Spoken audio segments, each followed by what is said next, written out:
In this video we're going to be looking at how the government will finance the budget deficit and what is meant by the term crowding in and crowding out.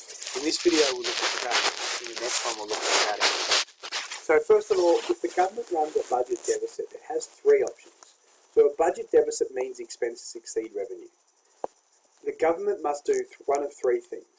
It can, one, borrow from the RBA. It can, two, borrow from the private sector. And what I mean by that is generally Australian banks and financial institutions. Or it can borrow for money from overseas. If they choose option three, that's the thing that's going to increase our level of national debt or government debt. They mean the same thing. So first option, they borrow from the RBA. The government will basically issue bonds or IOUs to the RBA, and the RBA will print more money. So basically this first option just means the government print more money, or they increase the money supply and just go to the mint and print more cash notes.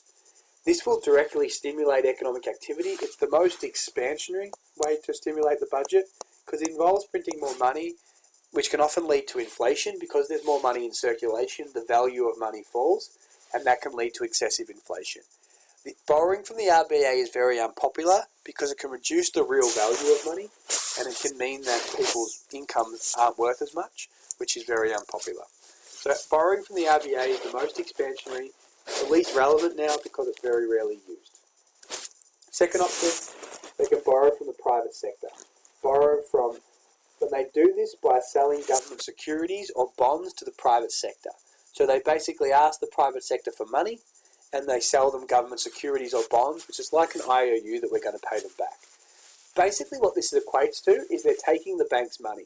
Right at this point in time, they're taking the bank's money for a loan, so the banks have less cash. And when the banks have less cash, they're what we call less liquid. And because they have less cash, they have less money available to lend to people. So if you look at the demand and supply for the bank's money, they now have less supply of cash. So it's like the supply curve shifting to the left, which can lead to a higher price for borrowing money. And the term that we refer to when we're looking at the price of borrowing is the interest rate. Because the banks now have less cash, the government is taking the bank's cash. That can lead to the banks increasing interest rates because they have less cash available relative to the demand for their loans. So now the bank's taken all their money, they have to increase interest rates on home loans and things like this because they don't have as much money to lend to people. So the problem with budget deficits is they're intending to be really expansionary. They're trying to boost the economy by stimulating growth and giving people money. But the problem is it can lead to the borrowing from the banks, which can lead to increased interest rates, which can lead to what we call crowding out of the private sector. And we know that higher interest rates are bad for our economy because they lead to less discretionary income. They can lead to an appreciation of the dollar. So what happens? I'll just go through the whole process. The government sells government bonds or securities to the banks and takes their cash. Because the banks now have less cash, they raise their interest rates because the demand for their cash outweighs the supply. And because the interest rates are now higher, people are less likely to spend, and that has a contractionary effect on the economy. So budget deficits that are financed through borrowing from the private sector can have a contractionary impact on the economy because they increase interest rates. So crowding out is when increased government spending or budget deficits causes an increase in interest rates because the banks have less cash, which leads to a reduction in investment spending because businesses are less willing to take out loans, reduction in export demand because the higher interest rates will appreciate the dollar, and a reduction in consumption spending because higher interest rates reduce our discretionary income and reduce consumers' willingness to borrow. That's crowding out. The banks basically equates to the government taking all the bank's money, the banks increase interest rates, those higher interest rates lead to reduced consumption, reduced investment, and a higher dollar. So crowding out explained. The government's reliance on the banks or financial institutions to fund them decreases the money supply. Banks have higher demand for their funds and poorer liquidity and less cash, so they increase their interest rates. Increased interest rates reduce consumption and investment spending, which reduces aggregate demand. That's called crowding out of the private sector. The higher interest rates reducing consumption and investment spending because the government has taken all the bank's money. The higher interest rates also force some local borrowers to borrow from overseas. okay, because it is now cheaper.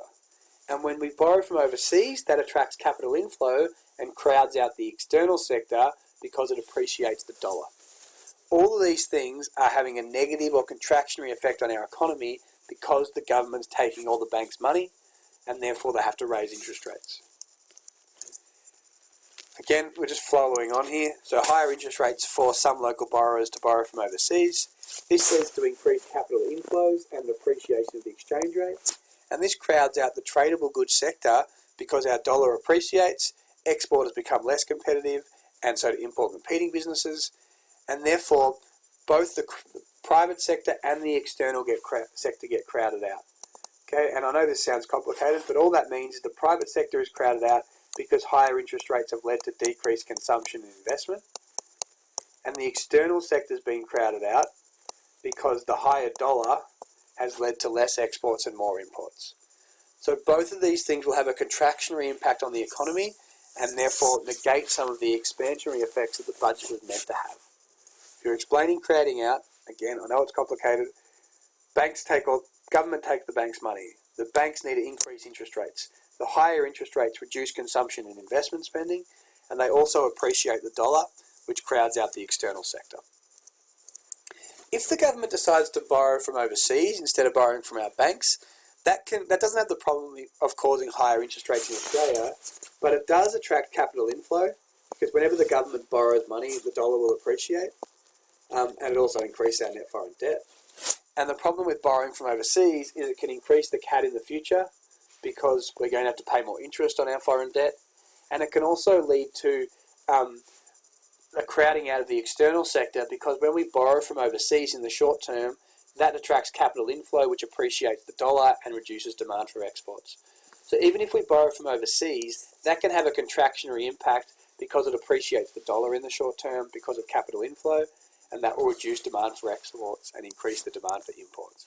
So regardless if we choose option 2 or option 3, they're both going to lead to a contractionary impact on the economy through either increasing interest rates or appreciating the dollar. Thank you very much. Crowding out is important. That's all.